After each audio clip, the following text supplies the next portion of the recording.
Hello everyone, I am CP Jadon, your UGC Net Management faculty, and today we are going to learn about very important topic, that is market segmentation, targeting and positioning. तो ये आज का topic है, बहुत ही important topic है क्योंकि यहाँ से डायरेक्ट 2 से 3 क्वेश्चन पूछे जाते हैं हर बार। तो ये बहुत इम्पोर्टेंट टॉपिक है और ये फाउंडेशन होता है मार्केटिंग स्ट्रेटजी का। तो क्या होता है S T P framework? S T P हम शॉर्ट फॉर्म में बोलते हैं इसको, that is segmentation, targeting and positioning. तो सेगमेंटेशन क्या होता है? Dividing market into groups. फिर उस मार्केट को डिवाइड करने के बाद फिर में से हम एक ग्रुप को सिलेक्ट करते हैं जिससे कि हम किस कस्टमर बेस को हम सर्व करना चाहते हैं। फिर उसके बाद हम पोजीशनिंग करते हैं कि कैसे हम अपने आप को रिफ्लेक्ट करना चाहते हैं in the minds of customer, तो उसे बोलते हैं पोजीशनिंग। जैसे कि आपने कभी कभी सोचा होगा कि आपको लगता है कि ये ब्रांड मेरे लिए ही बनी है, ऑल्दो सेम प्रोडक्ट है दूसरी ब्रांड का, लेकिन आपको वो इतना अपील नहीं कर रहा कि वो आपके लिए बना है ना। तो वो सब किस चीज़ का खेल है? वो सिर्फ इसी फ्रेमवर्क का ही खेल है, एस टी पी फ्रेमवर्क का ही खेल है कि वो इस तरीके से कस्टमर्स को कंपनी महसूस कराती है कि उन्होंने अपनी सेगमेंटेशन, टारगेटिंग और पोजीशनिंग इस तरीके से किया हुआ है कि आपको ऐसा लग रहा है। तो यही सब सवालों के जवाब देता है हमें एस टी पी फ्रेमवर्क। अब समझते हैं एक एक करके कि मार्केट सेगमेंटेशन क्या होता है। So market segmentation is a process of dividing a large heterogeneous market into a small homogeneous group based upon similar needs, characteristics और बिहेवियर। तो सेगमेंटेशन क्या है कि आपके पास एक पूरा मार्केट है, मान लीजिए आपके पास एक पूरा इंडिया है ना।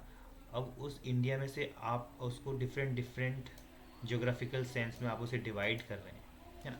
तो उसे बोलेंगे हम सेगमेंटेशन। कि आपके पास एक बहुत बड़ा हेट्रोजीनियस मार्केट है। अब आपको उसमें से अपने लिए कस्टमर्स कौन से हैं, आपके पोटेंशियल कस्टमर कौन से हैं, वो आपको सिलेक्ट करने होते हैं। तो उसको आप कैसे कर सकते हैं? पहला है on the basis of geographic segmentation, कि आप रीजन के बेस पर डिवाइड कर रहे हैं। ये इम्पॉर्टेंट है कि सेगमेंटेशन कौन कौन से, जैसे कि geographical segmentation, demographic segmentation, psychographic या साइकोलॉजिकल सेगमेंटेशन और बिहेवियरल सेगमेंटेशन, जो इनके वेरिएबल्स हैं जो हम बात कर रहे हैं बार बार। तो on the basis of location and physical factor में कौन से आएंगे? हमारे जोग्राफिकल सेगमेंटेशन आएगा। क्वेश्चन ऐसे ही पूछा जाएगा आपसे, ठीक है। तो यहाँ पर कैसे कि woollen clothes in colder region and air conditioning for hot region. तो आपने ऐसे करके अपने प्रोडक्ट का सेगमेंटेशन आप ज्योग्राफी के बेस पर कर सकते हैं। वहीं डेमोग्राफी के बेस पर आप सेगमेंटेशन कर सकते हैं। कैसे? Dividing the market based upon population characteristics. अब इसमें कौन कौन सी करेक्टरिस्टिक्स हैं? Age, gender, income, education. ये लाइन हमें जरूर याद रखनी है कि डेमोग्राफिक सेगमेंटेशन में कौन से फैक्टर्स इन्फ्लुएंस होते हैं? Age, gender, income and education के बेस में जब मार्केट में सेगमेंटेशन करते हैं तो उसे हम बोलेंगे demographic segmentation. For example, luxury product for high income group, toys for children. तो आपने देखो, टॉयज फॉर चिल्ड्रन एज के ग्रुप पे, एज के बेस पर आपने कर दिया। वहीं हाई इनकम, इनकम के बेस पे आपने देखो सेगमेंटेशन कर दिया। तो जब आप on the basis of age, gender, education, जब इसके बेस पर आप सेगमेंटेशन करेंगे तो उसको बोलेंगे हम डेमोग्राफिक सेगमेंटेशन। फिर है हमारा साइकोलॉजिकल या साइकोग्राफिक सेगमेंटेशन। तो on the basis of personality, life style, values, ethics, इनके बेस पर जब आप सेगमेंटेशन करते हैं तो उसे हम साइकोग्राफिक सेगमेंटेशन बोलते हैं। जैसे for example, fitness product for health conscious customer. ऐसे कस्टमर जो हेल्थ को लेके ज़्यादा वो रहते हैं, आपने उनके लिए कोई प्रोडक्ट बनाया है ना। Organic product for environmentally aware individual, जो लोग इन्वायरमेंट को लेकर ज़्यादा कंसर्न दिखाते हैं, उनको ध्यान में रखकर आपने उनकी लाइफ स्टाइल के अकॉर्डिंग आपने प्रोडक्ट बनाया है ना। इस तरह की सेगमेंटेशन को हम बोलते हैं जियोग्राफिक सेगमेंटेशन। ये की वेरिएबल पॉइंट्स हैं, ये बस आपको ही याद रखने हैं, यही क्वेश्चन में मोस्टली पूछे जाते हैं आपसे। बिहेवियरल सेगमेंटेशन ना, on the basis of use of rate, loyalty status, benefit shouted, ठीक है।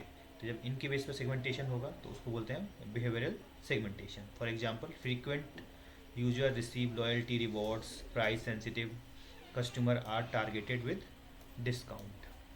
तो इसको हम बोलते हैं बिहेवियरल सेगमेंटेशन। तो ये हमारे मैच ऑफ द फॉलोइंग में कई बार क्वेश्चन पूछा गया है, तो इसको हमें ध्यान रखना है। इसके बाद हम देखेंगे सेगमेंटेशन। हमने देख लिया कि क्या होता है सेगमेंटेशन, कि आप एक ब्रॉड मार्केट को एक छोटे छोटे मार्केट में अपनी सेगमेंट कर रहे हैं, छोटे छोटे पार्ट्स में डिवाइड कर रहे हैं, जिससे कि आप एक अपने पोटेंशियल कस्टमर को पहचान सकें। अब उन सेगमेंटेशन करने के बाद फिर आप क्या करते हैं, टारगेट करते हैं कि एक पर्टिकुलर ग्रुप को आपने सिलेक्ट कर लिया, कि आप मान लीजिए आप लड़कों के लिए कपड़े बनाना चाहते हैं जो कि 15 से और 25 साल के बीच में है। तो आपने ये एज ग्रुप के बेस पे आपने सेगमेंट बना लिया। अब इसमें भी आप ऐसे लोगों को टारगेट करना चाह रहे हैं जो लग्जरी कपड़े खरीदना चाहते हैं, है ना। तो अब आप टारगेट करेंगे उन लोगों को जो हाई इनकम ग्रुप में है ना, तो जो लग्जरी प्रोडक्ट खरीदने में यकीन रखते हैं, तो उसको हम बोलेंगे टारगेटिंग करना। तो वही है targeting. Market targeting is a process of evaluating different market segments and selecting one और मोर सेगमेंट टू सर्व इफेक्टिवली। ठीक है। तो अब आप क्या करें, आप सेगमेंटेशन में भी आप क्या कर रहे हैं, एक या दो सेगमेंट्स में से कौन सा आप अच्छे से इफेक्टिवली सर्व कर सकते हैं, उसको आप यहाँ पे चेक कर रहे हैं। After segmenting the market a firm does not serve all segments. आप सारे सेगमेंट को सर्व नहीं कर सकते हैं। It select specific segment where it can create maximum value and achieve its objective. जैसे कि हमने बात की कि 15 से 25 साल के लोगों के लिए कपड़े बनाने, लेकिन अब हमने क्या किया कि उसमें हाई इनकम ग्रुप भी है, लो इनकम ग्रुप भी है, मिडिल इनकम ग्रुप भी है। तो आप तीनों को आप सर्व करना चाह रहे हैं, या उनमें से किसी एक पर्टिकुलर ग्रुप को आप टारगेट करना चाह रहे हैं ना, तो इस तरीके से यहाँ पर आप सिलेक्ट करते हैं। So targeting involve identifying the most attractive segment based upon profitability, growth potential and compatibility with the company resources. ठीक है। तो ये है हमारा targeting. For example, a company may choose to target only premium customer instead of mass market to position itself as a luxury brand. तो कोई भी brand अगर आपको खुद को luxury luxury as a project करना चाह रही है, तो वो मास कस्टमर को टारगेट नहीं करेगी, वो स्पेसिफिक लोगों को ही टारगेट करेगी जो हाई इनकम ग्रुप के होंगे, है ना। अब कैसे करते हैं, स्ट्रेटजी देख लेते हैं। तो मार्केटिंग स्ट्रेटजी पहला है अनडिफरेंशिएटेड मार्केट स्ट्रेटजी। इसको हम मास मार्केटिंग भी बोलते हैं, जहाँ पर आप कुछ भी नहीं कर रहे हैं, ऑल्दो आपके पास सिंगल प्रोडक्ट्स हैं और आपके पास प्रोडक्ट हैं, उन सबको उस प्रोडक्ट को आप सबको ऑफर कर रहे हैं। आपने कोई भी सेगमेंटेशन ऐसे सच किया ही नहीं है। Single product and one market strategy is used for entire market without considering segment differently. ठीक है।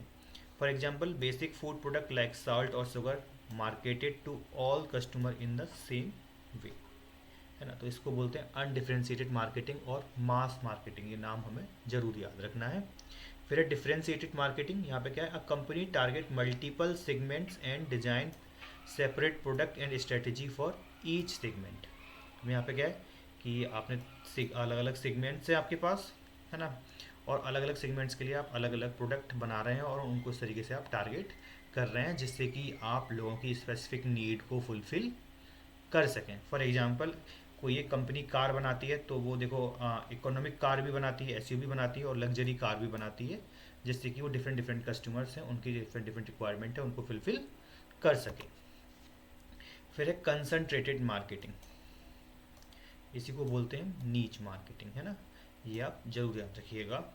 अ firm focus on one specific segment and tries to serve its better than other competitor. तो एक ही segment पे focus कर रहे हैं और ऐसे फोकस कर रहे हैं कि उसको हम अपने कंपटीटर से ज़्यादा बेहतर अच्छा सर्व कर सकें।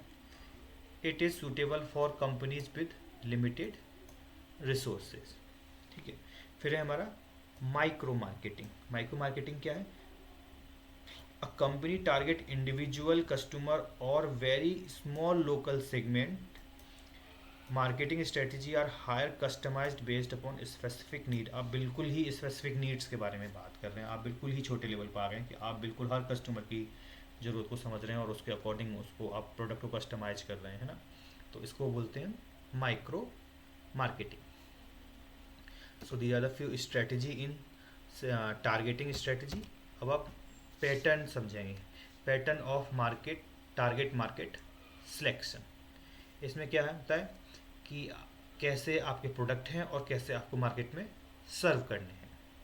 जैसे single single segment concentration, a firm select only one segment and offer one product to that segment। एक ही सेगमेंट बनाया और एक ही प्रोडक्ट उसको आप सर्व कर रहे हैं उस सेगमेंट को। A company selling only luxury watches to high income customers. तो आपके पास एक सेगमेंट है और एक ही प्रोडक्ट है, तो इसको हम बोलते हैं सिंगल सेगमेंट कंसंट्रेशन।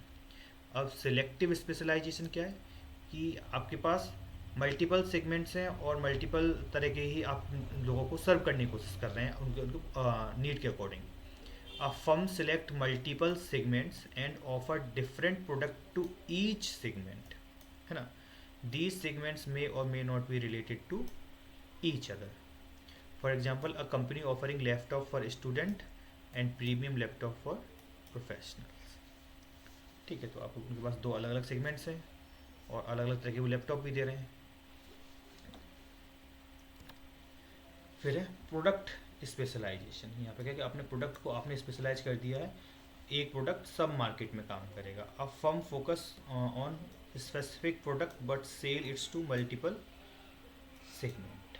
ठीक है, वही मार्केट स्पेशलाइजेशन में क्या है कि आपने मार्केट को स्पेशलाइजेशन कर लिया यहाँ पे। अब firm focus on one particular market segment and offer a variety of product to meet different need of the same segments। अब एक segments की आप different different need को fulfill करने की कोशिश कर रहे हैं। A company supplying all type of equipment and service to hospital, है ना। अब हॉस्पिटल की सारी तरह की रिक्वायरमेंट्स को फुलफिल कर रहे हैं, तो हमें मार्केट स्पेशलाइजेशन कर लिया है। मार्केट एक ही है, बस प्रोडक्ट डिफरेंट डिफरेंट वो उसके लिए बना रहे हैं।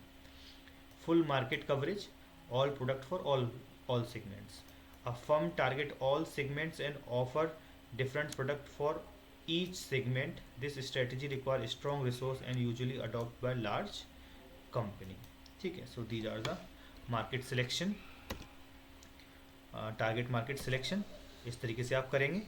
सो हमने अभी तक देखा कि मार्केट सेगमेंटेशन कैसे करते हैं एंड टारगेटिंग कैसे करते हैं। आपने देखा कि जो सेगमेंटेशन होता है कि वहाँ आप ब्रॉड एक आपकी पूरी मार्केट है उसको आप छोटे हिस्सों में डिवाइड करते हैं on the basis of geography, demography और हम बात कर सकते हैं साइकोलॉजी, है ना। और फिर उसके बाद आप क्या करते हैं उसमें आप पर्टिकुलर एक टारगेट को सिलेक्ट करते हैं कि उस पर्टिकुलर सेगमेंटेशन में आप पर्टिकुलरली किन लोगों को आप टारगेट करना चाह रहे हैं उस पर्टिकुलर सेगमेंट में। अब कौन कौन से फैक्टर इन्फ्लुएंस करते हैं हमें टारगेटिंग डिसीजन में। Segment size and growth, profitability कितनी है, कंपटीशन कैसा है, कंपनी रिसोर्स कैसे हैं, कंपनी के पास ज़्यादा रिसोर्स हैं कम रिसोर्स हैं, है ना। ज़्यादा रिसोर्स होंगे तो मल्टीपल टारगेट को सेगमेंट्स को हम क्या क्या कह सकते हैं अप्रोच कर सकते हैं, लेकिन लिमिटेड रिसोर्स है तो हम एक या दो ही कोई अप्रोच करेंगे। एंड मार्केट एक्सेसिबिलिटी कैसा है। तो these are the factor that affect the target decision. फिर हम बात करते हैं कि अब आपने क्या किया, सेगमेंटेशन भी कर लिया, आपने टारगेटिंग भी कर ली। अब आप अपने प्रोडक्ट को कस्टमर के माइंड में कैसा पोजीशन करना चाहते हैं, तो उसको बोलते हैं हम पोजीशनिंग। जैसे कि ठंडा मतलब कोका कोला, है ना। तो अब जैसे ही ये बात आएगी तो कस्टमर के दिमाग में आएगी, वो पोजीशनिंग हो चुकी है इस तरीके से। तो इस तरीके से डर के आगे जीत है ना, माउंटेन ड्यू। तो ये इस तरीके की कंपनी देखो आपके साथ प्रोडक्ट को पोजीशन करने की कोशिश कर रही है कि आप रिकॉग्नाइज कर सकें, एसोसिएट कर सकें उसके साथ, है ना।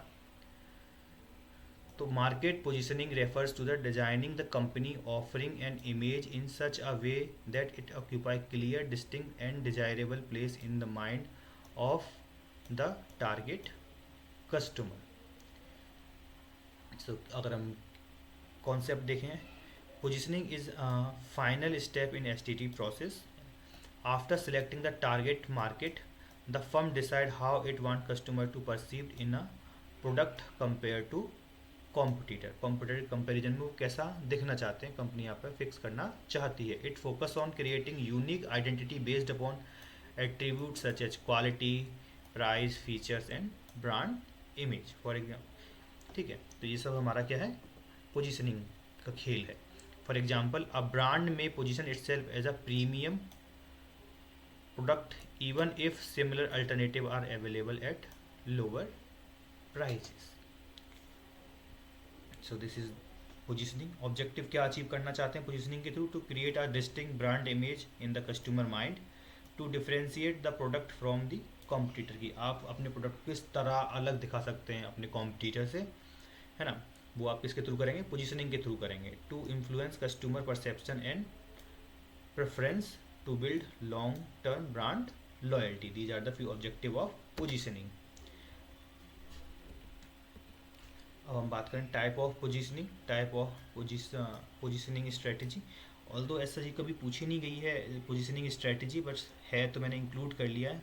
मोस्टली हमारा क्वेश्चन पोजीशनिंग क्या होता है इससे रिलेटेड आएगा यहाँ पे, लेकिन टारगेट में कैसे आप मार्केट को टारगेट कर रहे हैं, प्रोडक्ट स्पेशलाइजेशन क्या होता है, नीच मार्केटिंग क्या होता है, ये सब पूछ लिया जाता है। और सेगमेंटेशन से तो कई बार क्वेश्चन पूछे जाते हैं, है ना।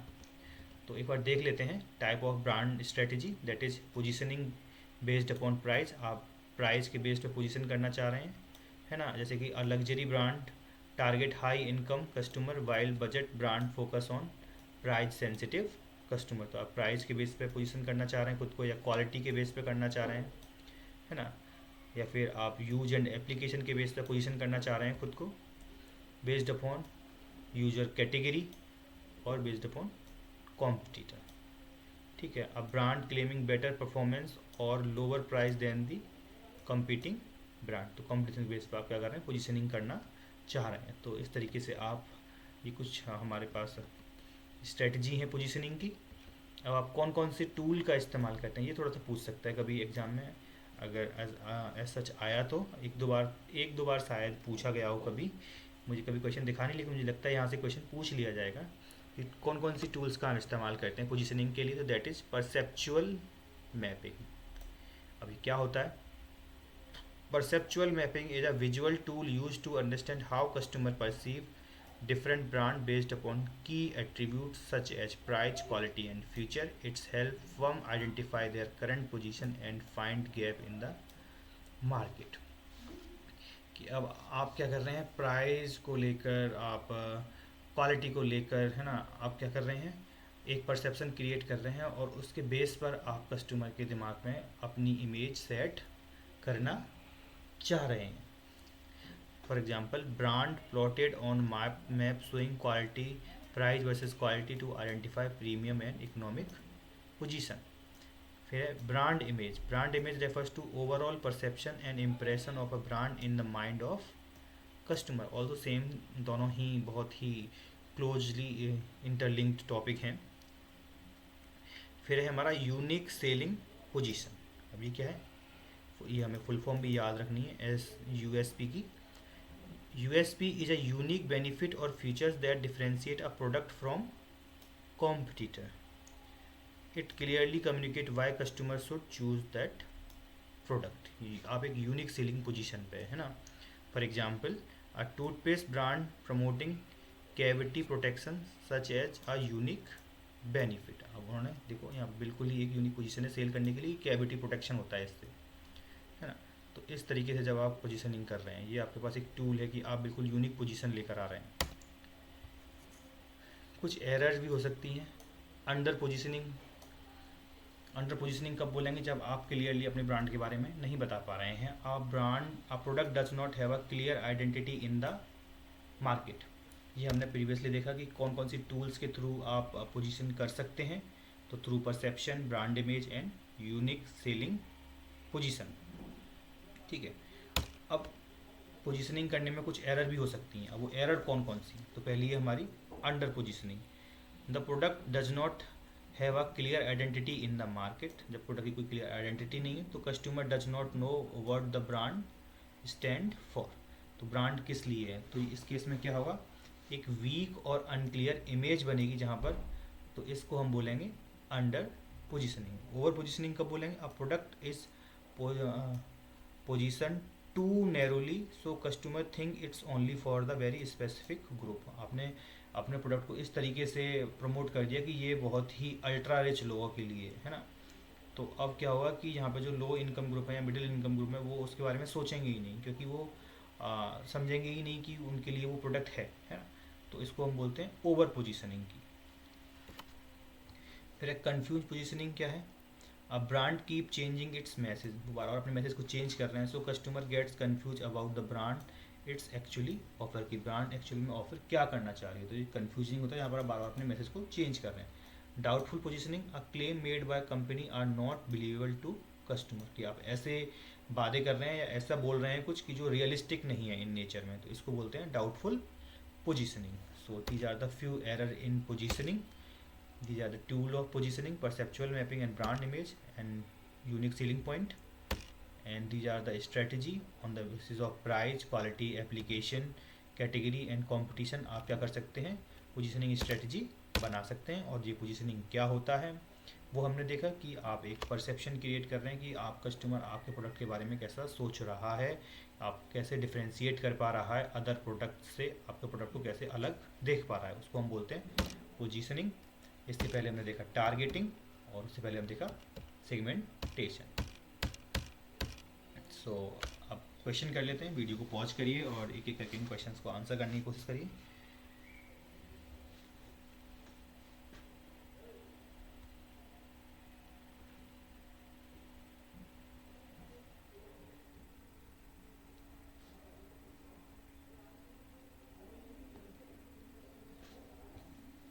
तो अगर हम मैच ऑफ द फॉलोइंग में देखें, इस तरीके से क्वेश्चन कई बार पूछा गया है और ये प्रीवियस ईयर का ही क्वेश्चन है। Match the segment based upon variables.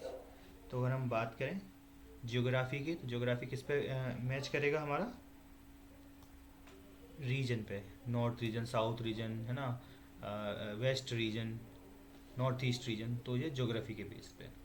वही हम जब बात करेंगे डेमोग्राफी, तो डेमोग्राफी में हमारा कौन सा आएगा? एज। वहीं साइकोग्राफिक या साइकोलॉजिकल फैक्टर कौन से होंगे हमारे? लाइफ स्टाइल कैसा है आपका, पर्सनैलिटी कैसी है ना, तो वो सब हमारे कहाँ पे आएंगे?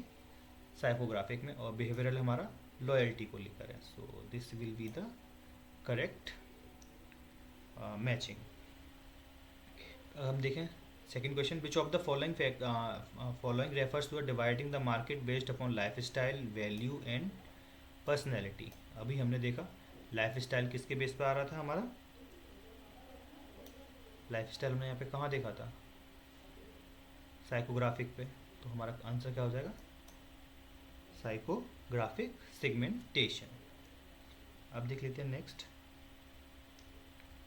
नेक्स्ट है हमारा, a company offer same product to all customer. Same product है to all customer without considering segment differentiation. Same product है, सबको दे रहे हैं, कोई ज़्यादा सेगमेंटेशन पे इतना ख्याल नहीं किया गया है। तो वो हमारा कौन सा? अनडिफरेंशिएटेड मार्केटिंग, है ना। जो हमने टारगेटिंग स्ट्रेटजी की बात की थी तो वहाँ पे हमने इसको देखा था।